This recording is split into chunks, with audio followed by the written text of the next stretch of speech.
On va parler d'un truc assez paradoxal, un sentiment que beaucoup de gens connaissent. Les revenus augmentent, mais le stress lié à l'argent, lui, ne bouge pas. Alors, comment ça se fait? C'est un peu le mystère qu'on va essayer de percer aujourd'hui. Voilà la question qui fâche. On bosse plus, on décroche une promo, la paie est meilleure, et pourtant, cette petite angoisse à l'approche de la fin du mois, elle est toujours là. On a cette drôle d'impression de faire du surplace, pas vrai? On a tous cette idée en tête. Ah, si seulement je gagnais plus, tous mes problèmes seraient réglés. C'est l'idée reçue par excellence. Mais la réalité, celle qui change vraiment les choses, elle est ailleurs. En fait, elle se cache dans nos habitudes de tous les jours. Et c'est là que tout se joue. Bon, alors explorons un peu ce fameux paradoxe du salaire. Pourquoi est-ce qu'un chèque plus conséquent à la fin du mois ne rime pas forcément avec plus de sérénité? Ce cycle, il est super familier pour des millions de personnes. Le jour de paye tombe et ouf, c'est le soulagement. On paye les factures, on se fait peut-être un petit plaisir, c'est mérité, mais à peine 2 semaines s'écoulent et le compte en banque commence à faire la tête. Une petite voix s'installe, pourvu qu'il n'y ait pas de mauvaise surprise ce mois-ci. Mais alors, c'est quoi la cause profonde de ce cycle infernal? Eh bien, ce n'est pas tant le manque d'argent, non, c'est quelque chose de bien plus subtil. C'est le pillage de nos propres habitudes. Et voilà le coupable silencieux, celui qu'on ne voit pas venir, l'inflation du style de vie. C'est un phénomène quasi automatique. On a une augmentation, hop, on cherche un appart un peu plus grand. Un nouveau job, allez, on change de voiture. Les revenus montent et bizarrement, les dépenses pour les restos, les vacances, les fringues, elles suivent exactement la même courbe. Résultat, le gain net est proche de zéro. Ce graphique, il est hyper parlant. Qu'on gagne 3 000 et qu'on dépense 3 000 ou qu'on gagne 10 000 et qu'on dépense 10 000, eh bien, le résultat est le même. On est complètement vulnérable au moindre imprévu.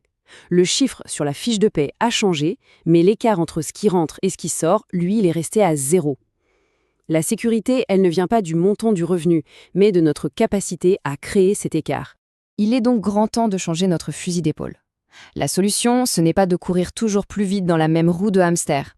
Non, c'est de redéfinir ce que la sécurité financière veut vraiment dire. Voilà, la vraie définition.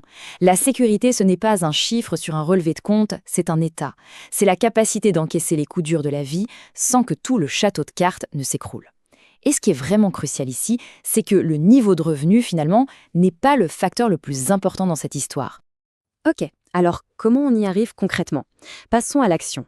Quelles sont les habitudes qui permettent de construire cette fameuse sécurité brique par brique?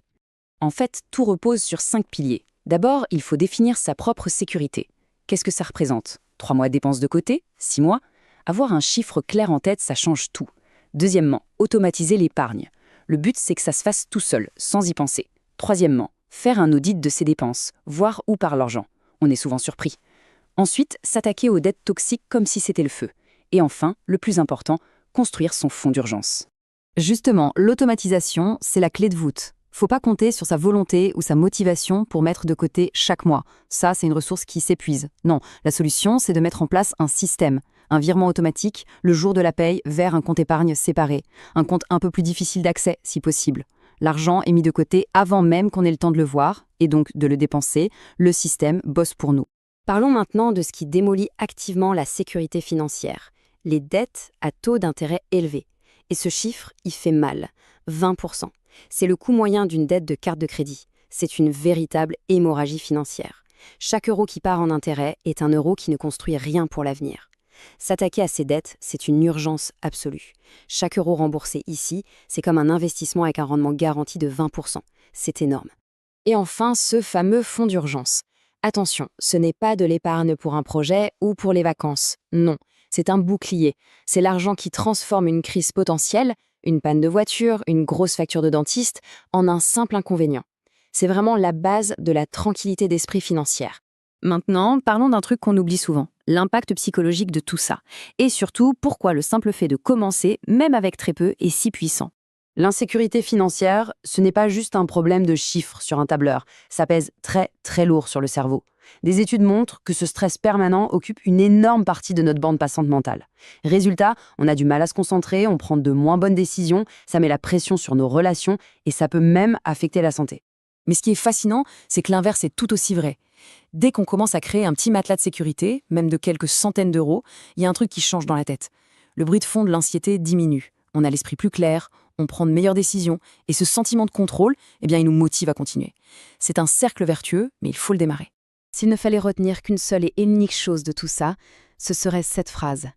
Les revenus ne sont pas le destin, les habitudes, si. Ce n'est pas le montant du salaire qui va dicter un avenir financier. Non, ce sont les petites actions, répétées jour après jour, qui ont ce pouvoir. C'est là que réside la véritable capacité de transformation. La stabilité financière, ça ne tombe pas du ciel avec un coup de chance ou un héritage. C'est la somme de centaines de petites décisions intentionnelles et cohérentes. Mettre en place ce virement automatique, dire non à une dépense impulsive, rembourser 50 € de plus sur une dette. Chaque geste compte, chaque décision construit la suite. La question, au final, ce n'est pas de savoir s'il est possible de changer sa situation. La question, c'est par quoi on commence. Une seule action, un premier pas. Alors, quelle pourrait être cette toute première décision ?